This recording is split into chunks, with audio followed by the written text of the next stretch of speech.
Reciban un cordial saludo de mi parte. En esta ocasión quiero hablarles sobre el tema del planteamiento del problema y vamos a dar inicio. Bueno, para el planteamiento del problema se dice de que este viene siendo una parte de lo que es un anteproyecto de investigación que a su vez contiene diferentes apartados que hay que complementar.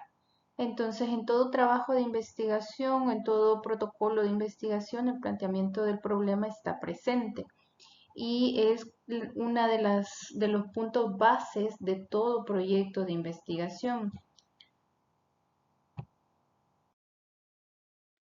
Entonces vamos a ver que en la Universidad Evangélica, en este caso, el planteamiento del problema está compuesto por la situación problemática, el enunciado del problema, los objetivos de la investigación, tanto general como específicos, el contexto de la investigación y la justificación.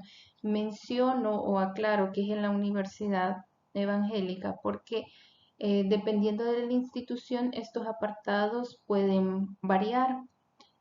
Así que revisen siempre el lineamiento, eso es mi recomendación, que lo revisen para poder verificar qué apartado lleva, si lleva alguno adicional o, bueno, no creería que llevara menos que esto, ¿verdad? Pero por lo general, esto es lo que lleva un planteamiento del problema.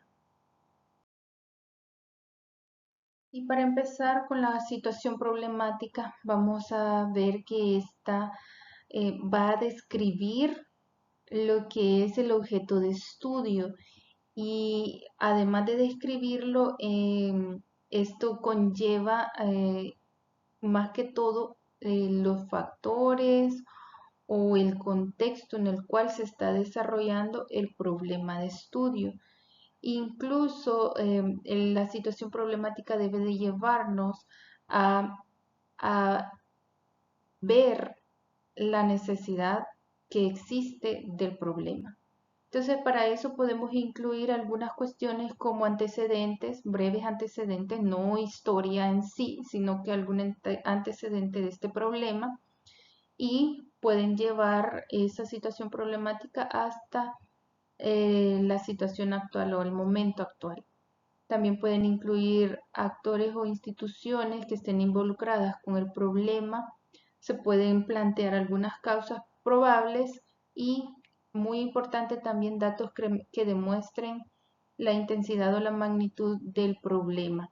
Entonces acá pueden ir, por ejemplo, en medicina pueden mencionar datos epidemiológicos, también pueden agregar, ¿verdad? Cuestiones económicas que muy probablemente el problema esté produciendo y recuerden hablar eh, de cuestiones económicas, bueno, la mayor parte del tiempo que puedan, porque el punto económico siempre va a ser importante en un problema. Y bueno, también pueden incluir efectos inmediatos o futuros del problema.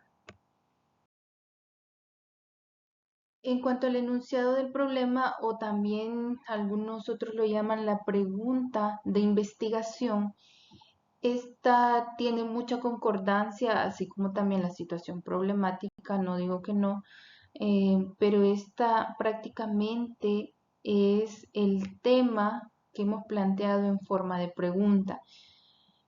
Y acá solo se va a redactar la pregunta, ¿verdad? Es decir, el enunciado. Algo muy importante es que debe de estar en concordancia con el tema, porque el asunto es que si el tema dice una cosa y el enunciado dice otra, entonces nos estamos perdiendo de la idea original del estudio o del problema que queremos investigar. Entonces, por eso debe de haber concordancia entre ellos. Y vamos a ver un ejemplo. Por ejemplo, acá tenemos un enunciado del problema. Dice cuáles son los genotipos y perfil de resistencia de cepas de Helicobacter pylori en pacientes del Instituto Salvadoreño del Seguro Social en el periodo de marzo a septiembre del 2021. Si ustedes se fijan, está el problema en sí de investigación, también la población a abarcar y también el periodo de tiempo. Esas son las cuestiones que no debemos de dejar afuera dentro de un enunciado.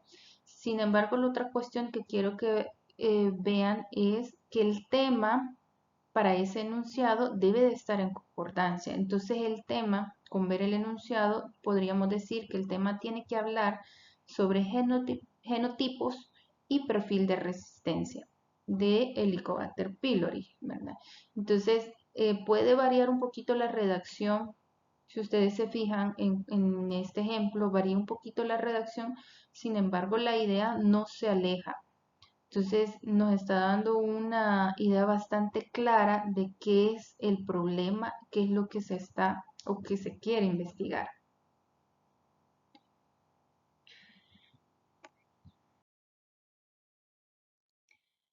Entonces tenemos los objetivos luego del enunciado y vemos que los objetivos pues son propuestas que expresan lo que se quiere alcanzar o lo que se va a realizar en el estudio. Todo anteproyecto de investigación lleva un objetivo general y varios específicos. La pregunta es, ¿cuántos objetivos específicos vamos a formular? Bueno, la respuesta viene siendo los que sean necesarios. ¿Sí? ¿Para qué? Bueno, para alcanzar el objetivo general. No importa si son 2, 3, 5, los que necesitemos para lograr ese objetivo general. Ahora bien, el objetivo general debe de estar en concordancia con el enunciado del problema y el tema. Otra cuestión importante es que así como el objetivo general está en concordancia con el enunciado y el tema, también los objetivos específicos van a estar en concordancia con el objetivo general. Sin embargo, los objetivos específicos reconózcanlos como el paso a paso para alcanzar nuestro objetivo general. Y un ejemplo siguiendo o retomando el enunciado, el ejemplo del enunciado, podemos decir entonces que el objetivo general va a ser identificar los genotipos y el perfil de resistencia de cepas de Helicobacter pylori.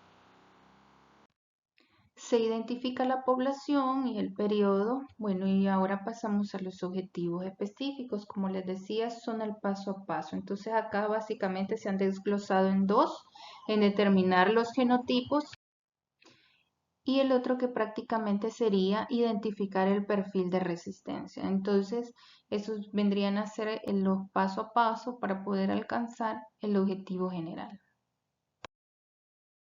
En cuanto al apartado del contexto del estudio, tenemos que debemos de identificarlo tanto lo geográfico, sí, pero también lo social, ¿verdad? Que son algunos aspectos que pueden interesarnos al final para poder desarrollar la investigación o más bien nos puede servir también para criterios de inclusión y exclusión y también el contexto institucional, ¿verdad? Los recursos, se pueden retomar recursos que tiene la institución donde queremos hacer la investigación, ¿verdad? Eso con el fin de identificar si realmente se podría llevar a cabo o no esa investigación también. Por eso es que hay que mencionar características específicas del lugar o como decía, de la institución, ¿verdad? Si es posible identificar culturas, hábitos o costumbres que tengan, ¿verdad? Y alguna otra cuestión que puedan identificar que sea importante para contextualizar el problema. En cuanto a la justificación, vamos a decir que acá lo que vamos a proponer son argumentos. Que estos argumentos lo que tratan es de dar una respuesta empírica a la pregunta de cuál es la importancia de realizar esta investigación. Entonces acá es como que nos tenemos que defender diciendo de que por qué es importante nuestra investigación. Y bueno, retomo algo de uno de mis docentes que nos decían, ¿verdad? De que es como vender su investigación y darle relevancia, ¿verdad? A su trabajo. Entonces, acá también podemos exponer la colaboración de instituciones y o personas, en todo caso, también puede ser, y la necesidad a la que se nos indujo a realizar o profundizar en el problema. Entonces, prácticamente acá podemos exponer también qué beneficios a futuros podríamos obtener con esta investigación. Ahora bien, quiero retomar algo importante. Esos son así de manera breve los apartados que debemos de colocar en nuestro planteamiento del problema. Sin embargo, a veces no nos dicen hagan un trabajo de investigación, pero no hayamos por dónde comenzar. Entonces vamos a ver que podemos tener algunos pasos ahí que nos pueden apoyar, ¿verdad? Hay diferentes autores, van a encontrar otros autores que recomiendan otra serie de pasos, pero al final me he fijado que vienen siendo casi los mismos o muy similares en cuanto a la propuesta para poder iniciar una idea de investigación. Entonces, en primer lugar, esto es retomado de José Supo, ¿verdad? Este es un autor del libro que se titula así, Bases para iniciar una tesis, y nos recomienda que empecemos por definir nuestra línea de investigación, luego que sigamos con el enfoque del propósito de investigación. Como tercer paso, identificar la población de estudio. En el cuarto paso, elaborar la pregunta de investigación. En el quinto paso, nos solicita construir un cuadro de variables, es decir, la matriz de congruencia. Luego nos dice que en el sexto paso hagamos nuestros objetivos y posteriormente desarrollemos el marco teórico. También, bueno, parte de estos pasos es la metodología, ¿verdad? Y acá vendría lo que es el cálculo y selección de una muestra. Luego nos dice la recolección de datos y por último, pues las medidas controladas de esto. No vamos a ver todos, pero sí vamos a ver algunos, los que más nos interesan para este tema.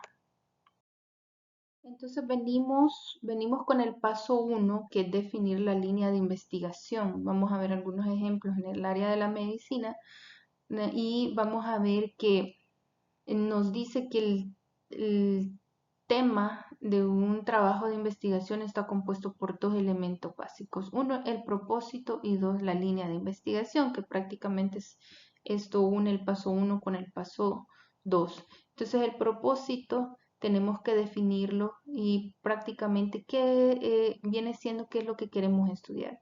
Si queremos estudiar causas, si queremos estudiar, por ejemplo, una prevalencia de una enfermedad, si queremos estudiar un pronóstico, ¿verdad? Entonces, ahí vamos viendo qué es lo que queremos estudiar. Luego, definimos la línea de investigación. Entonces, vamos a ver que si el propósito es la prevalencia, por ejemplo, nos tenemos que enfocar en una línea. Entonces, prevalencia de una enfermedad y digamos que nos enfocamos en la hipertensión arterial. Entonces, esa vendría a ser la línea de investigación. Entonces, pensemos cuál es la línea de investigación para nuestro trabajo o nuestro anteproyecto. Luego, tenemos como paso 2 enfocar el propósito, ¿verdad? Que prácticamente, como les decía, realmente viene unido tanto el paso 1 con el paso 2 y entonces enfocamos nuestra línea, enfocamos nuestro propósito, ¿verdad? ¿Qué es lo que queremos conocer? Entonces vamos a ver qué es lo que deseamos conocer, por ejemplo, si queremos ver qué vacíos hemos detectado en alguna área, entonces ese va a venir a ser nuestro propósito de estudio. Y acá tenemos que hablar de los diferentes niveles investigativos, porque puede ser que nuestro propósito de estudio, bueno, quede en alguno de estos niveles, o más bien va a quedar en alguno de estos niveles.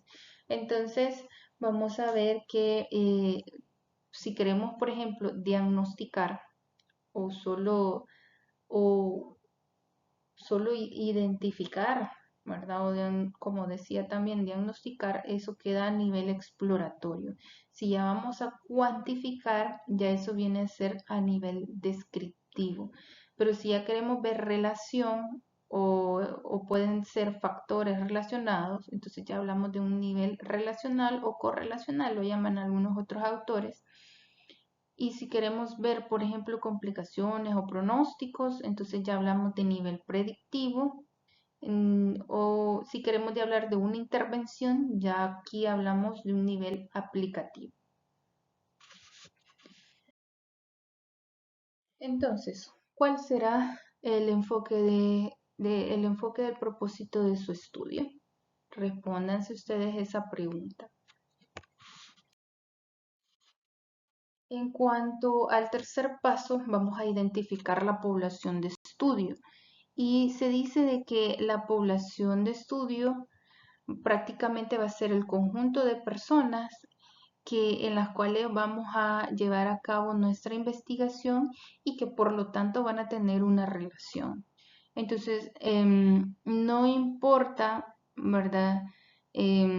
Cuál es la relación que tengamos con esa población, al final lo que es necesario es que la podamos identificar, que podamos identificar quiénes conforman esa población de estudio. Entonces, al tener identificada la población de estudio, ya podemos ahora terminar de armar el tema y también, por consiguiente, el enunciado del problema. Ya tenemos entonces el propósito, la línea y la población. Entonces ya podemos armar nuestro tema de investigación. Una cuestión importante en este punto es que no confundamos a este nivel ni a nivel de la metodología las unidades de estudio con las unidades de información. Las unidades de estudio vienen siendo esa población, pero las unidades de información, por ejemplo, vamos a revisar expedientes, entonces al final las unidades de información serían esos expedientes y ahí ustedes pueden ver, según el ejemplo que habíamos retomado sobre la hipertensión, ¿verdad? Entonces, si la población son pacientes con hipertensión, pero la unidad de información van a venir a hacer sus historias clínicas o sus expedientes. Y bueno, aquí viene la tercera pregunta. ¿Cuál es tu población de estudio? Respondan nuevamente esa pregunta.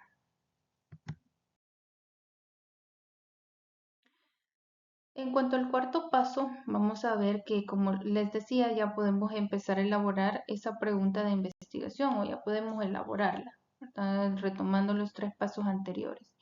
Entonces, recordemos que esta pregunta va a surgir a partir de los problemas que hayamos observado o de la necesidad de investigación.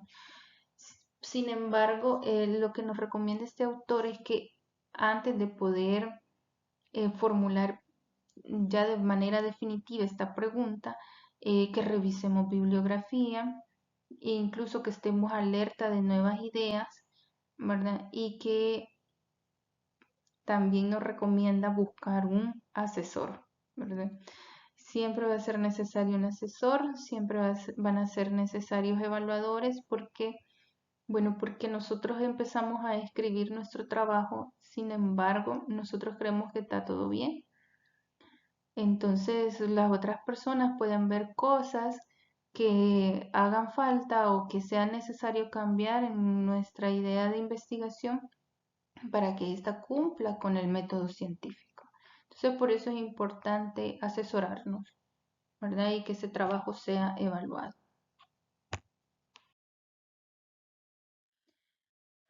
También una cuestión importante para elaborar la pregunta de investigación son los criterios FINER. Si es posible aplicarlos, pues sería mejor aplicar a nuestra pregunta de investigación estos criterios. Entonces, ¿pero qué son los criterios FINER? Bueno, se dice de que la F significa factible, lo cual significa de que tenemos un número adecuado de participantes, la experiencia técnica adecuada, el recurso disponible, el tiempo disponible. Y bueno, realmente acá es factibilidad de llevar a cabo esa investigación. Lo otro es que sea interesante, sea una pregunta interesante y que responda no solo los intereses del investigador, sino también de la comunidad y de sus colegas. La N de novedosa, que en este caso puede ser, ¿verdad? Que pueda confirmar resultados de otros estudios o caso contrario que los refuta o que amplíe la información del problema, ¿verdad? En estudio. La E, pues de ética, es decir, si es posible, ¿verdad? O en la manera de lo posible, someter el trabajo a un comité de ética para su respectiva aprobación. Y esto se lo recomiendo porque ahora para publicar en las revistas no les van a pedir el acta de aprobación del comité de ética. Entonces, algunas revistas, si, bueno, no me equivoco, ¿verdad? La mayoría de las revistas al momento están pidiendo esa autorización. Y bueno, R de relevante, que es relevante para el conocimiento científico, para políticas en salud o incluso para futuras investigaciones. Entonces, vamos a la parte reflexiva, ¿verdad? ¿Cuál es su pregunta de investigación? Y lo otro importante es si esta pregunta cumple los criterios FINER. Eso es lo que debemos de analizar en este punto. Y como paso 5 tenemos la construcción del cuadro de variables.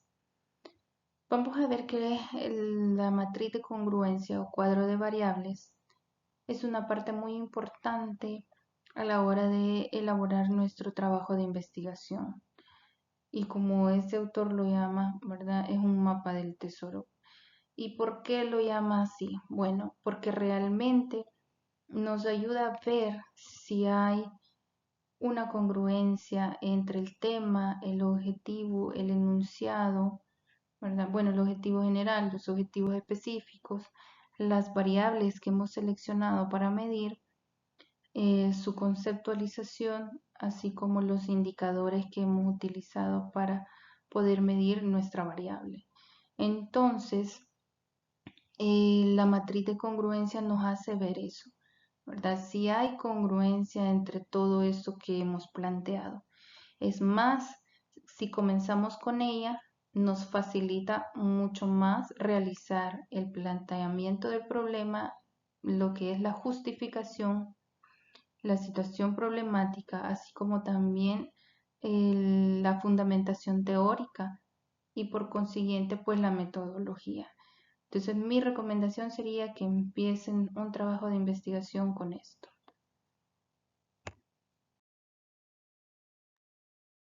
Luego tenemos como definición de matriz de congruencia o cuadro de variables, dice que esta lo que nos permite es construir con tenacidad y rigor científico un problema de investigación. Más aún, hacerlo que sea congruente, como les decía, con el tema y si hay hipótesis, pues también con las hipótesis, con los objetivos y es en función de estas variables que se hace todo esto, ¿verdad? Entonces debe de haber una congruencia entre todos estos puntos o apartados que hemos mencionado. Entonces, esto es lo que les mencionaba, ¿verdad? Debe de haber una consistencia básica o una congruencia entre todos estos apartados o puntos importantes de nuestra investigación. Ahora bien, ¿pero qué son las variables? Venimos hablando de la matriz de congruencia o del cuadro de variables, pero ¿qué son las variables? Bueno, se dice de que estas son características o cualidades o puede ser también una propiedad de un problema o fenómeno que queremos medir, ¿verdad? Entonces, esa es la definición que, por ejemplo, dan algunos autores. Aquí tenemos a Sánchez y Reyes, ¿verdad? Sin embargo, todos van a venir a coincidir en lo mismo, solamente que en diferente redacción. Ahora bien, ¿de dónde salen las variables? Estas vienen de los objetivos. Puede ser que un objetivo solamente tenga una variable o puede ser que un objetivo tenga 2 o 3 variables, pero al final es lo que vamos a medir. Ahora bien, el concepto de variable dice de que puede ser definido desde sus características o propiedades distintivas. O sea, vamos a buscar algo que sea distintivo de esa variable, ¿verdad? Y lo que les decía, que esta variable, esta identificación de la variable, es necesaria en nuestro trabajo de investigación, ya que prácticamente nos indica qué es lo que vamos a hacer para poder medirla. Y una cuestión importante es que en investigación cualitativa también a la variable se le conoce como categoría. Bueno, también les mencionaba los indicadores o el indicador, pero ¿qué es este? Prácticamente es una subvariable que esta viene de la variable y surge con el propósito de medir a la variable que le da origen. Prácticamente es una característica específica y observable y medible, ¿verdad? Entonces vamos a ver que el indicador no solamente puede llegar a ser uno por variable, no puede ser varios indicadores para una misma variable. Por ejemplo, tenemos la variable presión arterial. Entonces, la presión arterial, ustedes se fijan, son dos números. Entonces, para dar la presión o el valor de la presión arterial, necesitamos los dos números, no solo un número. Es decir, que para poder cumplir o medir esa variable presión arterial, necesitamos decir que es, por ejemplo, de 120/80. Entonces, ahí tenemos dos indicadores numéricos, ¿verdad? Que van a ser la presión diastólica y la presión sistólica. Entonces, al final, estos dos me vienen a medir la variable de origen. Entonces, los podríamos retomar como indicadores. Otra cuestión es que un indicador debe de ser lo más claro y específico posible. Y también debe de ser lo más exactamente medible, ¿verdad? Entonces vamos a ver que acá no se consideran indicadores aquellos eh, que no logren o no especifiquen un nivel particular de logro. Por ejemplo, ha mejorado, ha aumentado o ha disminuido. No se presentan o no son los más adecuados para un indicador. Eso quizás va a depender también un poco de lo que estemos investigando. Ahora bien, tenemos algunas características de los buenos indicadores, llamémoslos así, y es que sea válido, que sea confiable, que sea preciso, que sea medible y que sea oportuno. Entonces, tratemos de que nuestros indicadores cumplan con estas características. Bueno, otro aspecto de la matriz de congruencia es la conceptualización de la variable. Identificamos la variable, luego damos su concepto y luego damos la operativización de esta. ¿Pero qué es la conceptualización?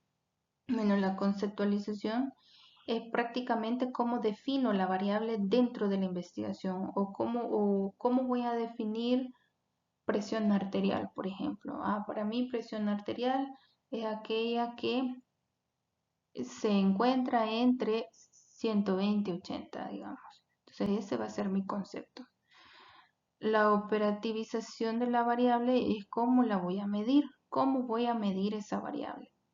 Por ejemplo, si a veces se mide conocimientos, entonces, ¿cómo vamos a medir ese conocimiento? Y acá quizás no tanto, ¿verdad? Vamos a poner, vamos a hacer preguntas para ver si conoce o no. Al final sí se puede agregar eso, pero al final si nosotros vamos a decir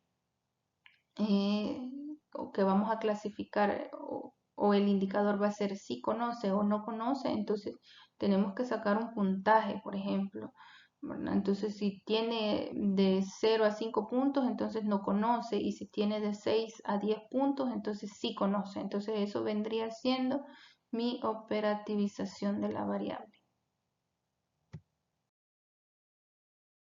Y bueno, aquí tenemos un ejemplo de matriz de congruencia. Acá está lo que les mencionaba. La matriz de congruencia lleva el tema, el enunciado del problema, el objetivo general y cada uno de los objetivos específicos. Y como les decía, vamos a tener el objetivo específico 1 y este a su vez va a tener una o 2 o 3 variables. Pues por lo general son una, ¿verdad? Pero puede ser que haya más de una variable, más que todo en aquellos de asociación, estudios de correlación.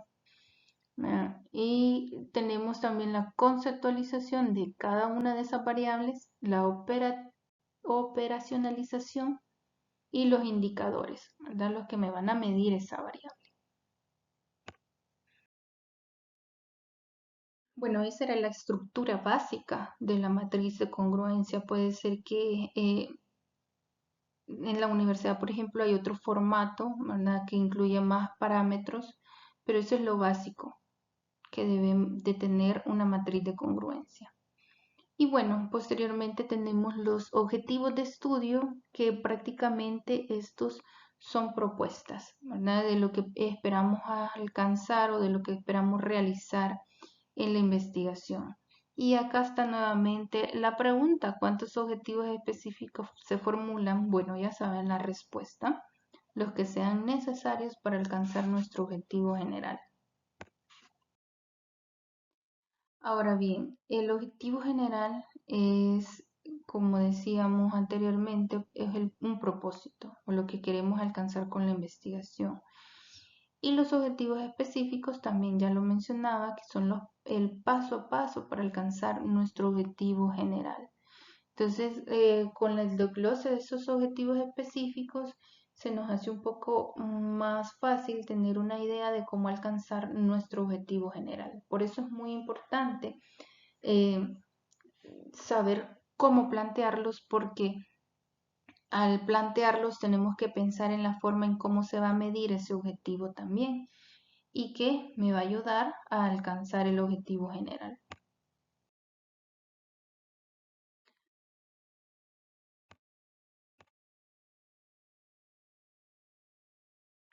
Entonces, la estructura básica de un objetivo creo que ya la conocen, pero no está de más recordarla. Está compuesta por un verbo en infinitivo, es decir, que debe terminar en ar, er o ir. Luego está compuesto por la acción y el contexto. Vamos a hablar un poquito más de los objetivos específicos y vamos a decir de que estos pues son como las respuestas que propone el investigador. Ahora bien, es necesario que identifiquen los objetivos o que traten de plantear objetivos que son de investigación. ¿A qué me refiero con esto? Bueno, porque a veces planteamos objetivos que van encaminados a buscar información o algo que tenemos que colocar en el marco teórico. Por ejemplo, definir qué es hipertensión arterial. Entonces, eso no es un objetivo de investigación, sino que es algo que nosotros debemos de agregar en nuestro marco teórico, por ejemplo.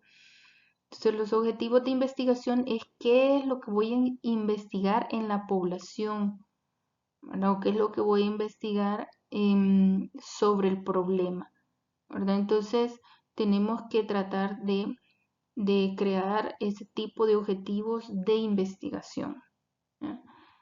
Entonces, vamos a ver que acá también tienen que ser redactados según el nivel de estudio en el cual estamos realizando. Por ejemplo, en un estudio descriptivo, nosotros tenemos que realizar objetivos que vayan y describan ese fenómeno. Si es un estudio analítico, entonces tenemos que crear objetivos que vayan y estudien ese factor de estudio o exposición o intervención, ¿verdad? Y que lleven su variable de respuesta y, bueno, su respectiva población. Ahora bien, si tenemos un estudio que es de nivel exploratorio, lo ideal es que planteamos objetivos con los siguientes verbos, ¿verdad? Identificar, interpretar, definir o determinar. Esos son los objetivos más recomendados en el caso de que tengamos una investigación de nivel exploratorio. Y en el caso que tengamos un estudio de nivel descriptivo, lo ideal es que planteemos objetivos tales como estimar, describir o verificar.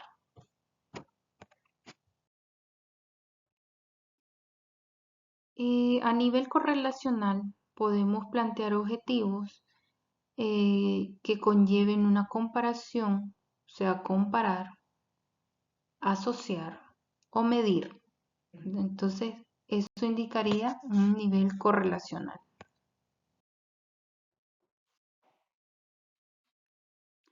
A nivel explicativo, entonces tendríamos que formular objetivos tales como evidenciar, demostrar o comprobar.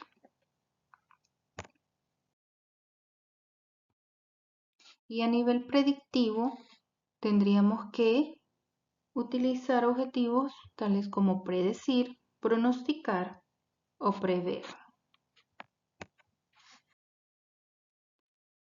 En el nivel aplicativo, que es en el mayor nivel, bueno, tendríamos que plantear objetivos como supervisar, controlar o calibrar, ¿verdad? Y eso pues vendrían siendo sugerencias, pero podríamos modificar o mezclar, bueno, objetivos, ¿verdad? Porque puede ser que nuestra investigación no solo vaya a un nivel, sino que vaya a dos o más.